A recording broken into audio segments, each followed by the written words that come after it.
നമുക്കെല്ലാം മറക്കേണ്ടതും നാം ഓർമ്മപ്പെടുത്താതിരിക്കേണ്ടതുമായിട്ടുള്ളൊരു കലാപമുണ്ട്. Justice Thomas P ജോസഫിൻ്റെ ഒരു അന്വേഷണ കമ്മീഷൻ റിപ്പോർട്ട് പൊതുമധ്യത്തിലുണ്ട്.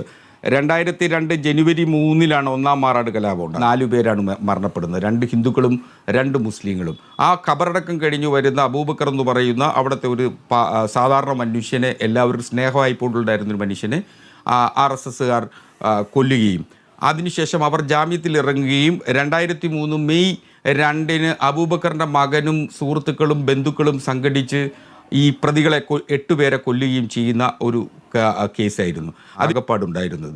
അതിൽ 213 പേർ RSSകാരും 86 പേർ ലീഗുകാരും 16 ആളുകൾ INL NDF അല്ലെങ്കിൽ SDPI തുടങ്ങിയിട്ടുള്ള ആളുകൾ വരുന്നു.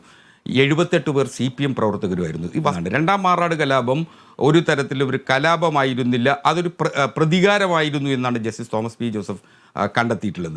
അപ്പോൾ സ്വാഭാവികമായി മാറാട് കലാപത്തിൽ ഒരു ജമാഅത്തെ ഇസ്ലാമിക്കാരൻ പോലും പ്രതിയായിരുന്നില്ല. അപ്പോൾ ജമാഅത്തെ ഇസ്ലാമിയെയും അതുപോലെ തന്നെ മാറാട് കലാപവും വീണ്ടും വീണ്ടും ഓർമ്മിക്കുക എന്ന് പറയുന്നത് വേദനാജനകമായിട്ടുള്ളൊരു കാര്യമാണ്. നാം മറക്കാൻ ശ്രമിക്കുന്നത് ചിലപ്പോൾ ചരിത്രത്തിലെ ചില ഏടുകൾ നമുക്ക് മറക്കേണ്ടി വരും.